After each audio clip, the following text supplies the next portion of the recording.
System లో 150 ఉందని చెప్తున్నాడు ఆయన. ఎట్లా అమ్ముతాడు అంటే ఒక 10 రూపాయల డిఫరెన్స్ ఎన్ని ఎన్ని వందల డిఫరెన్స్ వస్తుంది ఇది? అడిగితే తప్పంటే ఎట్లా? అడిగితే తప్పంటే ఎట్లా? కస్టమర్ తో రెక్లెస్ గా మాట్లాడడం కరెక్ట్ కాదు. అడిగితే తప్పంటే ఎట్లా? అడిగితే తప్పంటే ఎట్లా?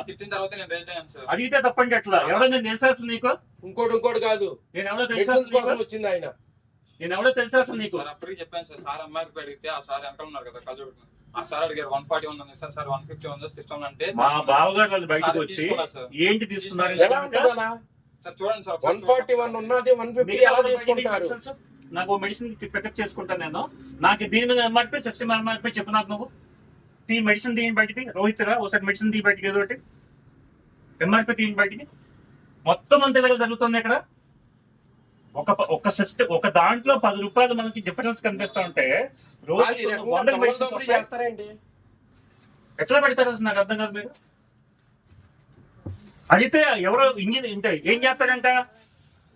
ఎస్టోని తీసుకుని దుబ్బేమని చెప్పేటికి ఇది మాటలు.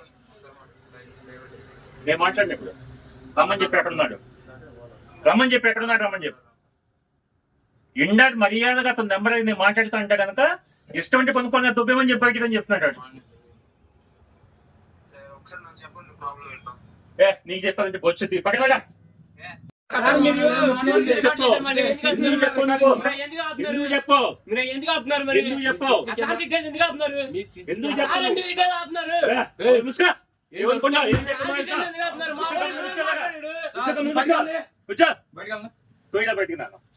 చెయ్యడు నువ్వు బయటికి. చెయ్యడా బయటికి? ఏ చెయ్యి చెయ్యడా బయటికి. చెయ్యి సీఏ ఫోన్ చేస్తాడు. సీఏ ఫోన్ చేయి. ఏమనుకున్నా నా గురించి నువ్వు? ఆరోగ్యమే మహాభాగ్యం, అది అందరికీ తెలిసిన విషయమే. కానీ ఈరోజు ఆరోగ్యం రోడ్డున పడే పరిస్థితికి వచ్చింది. ఎందుకంటారా? ఇంక చూడండి, అపోలో ఫార్మా అంట. అపోలో ఫార్మాలు ఒక వ్యక్తి గన్నవరం, ఇది గన్నవరం గాంధీవం సెంటర్ కరెక్ట్గా కంకిపాడు బస్ స్టాండ్ పక్కనే ఉన్న ఒక ఫార్మా యూనిట్ ఇది. అయితే కనుక దీనిలో ఒక వ్యక్తి ఒక మెడిసిన్ కావాలని చెప్పి వస్తే కనుక 151 రూపాయలు తీసుకున్నారు. స్ట్రిప్స్ మీద ఎంఆర్పీ చూస్తే 141 ఉంది. అడిగితే ఏం చెప్పారు? సిస్టంలో రికార్డ్ అయింది అంతేం చెప్పన్నారు.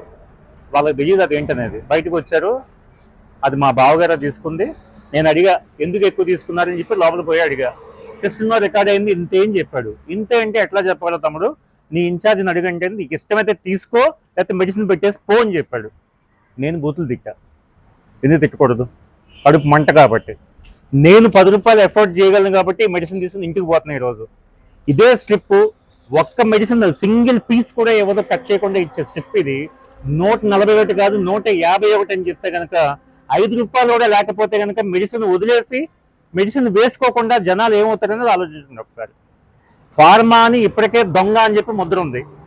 ఇలాంటి దొంగ పనులు చేస్తే కనుక దొంగ అనకి ఇంకేమనాలి మిమ్మల్ని? పెద్ద పెద్ద బ్రాండ్లు పెట్టుకుని పెద్ద పెద్ద సంస్థలను చెప్పుకుని చివరికి ఇంటర్మీడియట్ చదువుకున్న వాళ్ళని, ఐటీఐ చదివిన వాళ్ళని ఇక్కడ మనకి ఫార్మాసిస్ట్గా పెట్టి నా ముందే ఒక వ్యక్తి వచ్చి కాలు బెనికింది మెడిసిన్ ఇమ్మంటే కనుక ఏదో మెడిసిన్ ఇస్తాడు. ఎందుకు ఇచ్చావు ఏ మెడిసిన్ అంటే కనుక కాలు నొప్పికి ఇచ్చే మెడిసిన్ నాకు ఫార్ములా తెలుసు అంటాడు. 4 ఫార్ములేషన్స్ అడిగా, ఏ ఫార్ములేషన్లో ఏ కాంబినేషన్లో మెడిసిన్ ఇస్తున్నావు అని చెప్పి తెలియదు అంటాడు. ఇవ్వచ్చా అట్లా మెడిసిన్? డాక్టర్ ప్రిస్క్రైబ్ చేయకుండా మెడిసిన్ ఇవ్వచ్చా? నార్మల్గా వాడు అంటే రాత్రి 11 గంటలు తెల్లారుజామున 2 అర్ధరాత్రిలో మెడిసిన్ షాప్ నడుపుకోమని చెప్పి నీకు ఇచ్చిన లైసెన్స్ దేనికోసం ఇచ్చాము?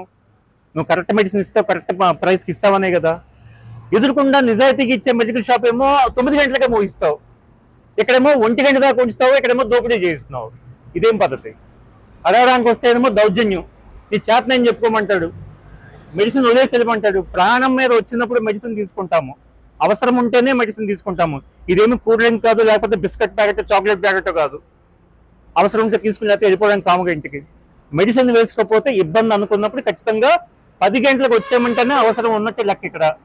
అలాంటి టైంలో వచ్చినప్పుడు నీ ఇష్టం దోపిడీ చేస్తా అంటే మటుకు చూస్తూ కూర్చోము. నా పేరు శేష్ కుమార్, నేను భారతీయ జనతా పార్టీకి జిల్లా ప్రధాన కార్యదర్శి.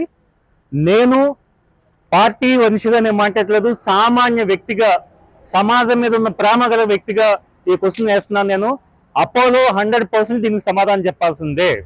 ఇప్పటికైనా మీ పద్ధతి మార్చుకోకపోతే మీ మీద చాలా అనుమానం ఉంది నాకు. ప్రతి అవుట్లెట్ లో కొన్ని వందల మెడిసిన్స్ అక్కడ వెనకాల పెట్టి కూర్చున్నావు. ఏది ఎంఆర్పీకి నువ్వు అమ్మట్లేదేమో అని చెప్పి నాకు అనుమానంగా ఉంది. ఇది ఇమ్మీడియట్ గా రాష్ట్ర నాయకులు, ఖచ్చితంగా రాష్ట్ర ప్రభుత్వం దీని మీద చర్యలు తీసుకోవాలి. అదేవిధంగా రేపు ఉదయమో లేకపోతే ఎల్లుండి మార్నింగ్ రాష్ట్ర వైద్య శాఖ మంత్రి సత్యకుమార్ గారిని కూడా కలిసి నేను ఈ ప్రూఫ్ చూపించి రిప్రజెంటేషన్ ఇవ్వబోతున్నాను. అదేవిధంగా డ్రగ్ కంట్రోల్ డైరెక్టర్ కి నేను ఆల్రెడీ ఇన్ఫర్మేషన్ ఇచ్చాను. రేపు మార్నింగ్ మొత్తము రాష్ట్ర వ్యాప్తంగా ఉన్న అపోలో ఫార్మసీ ప్రతి దాని మీద కూడా ఎంఆర్పి, ఎక్స్పైరీ డేట్లు, అసలు కంపెనీ అమ్ముతున్నావా, నీ ఇష్టం అంటే నమ్ముతావా, ప్రతిదీ కూడా నిగ్గు తేల్చే విషయాన్ని మీరు తేల్చాల్సిందిగా నేను మీడియా ప్రతినిధి సాక్షిగా నేను కోరుకుంటున్నాను. భారత్ మాతాకి జై హింద్.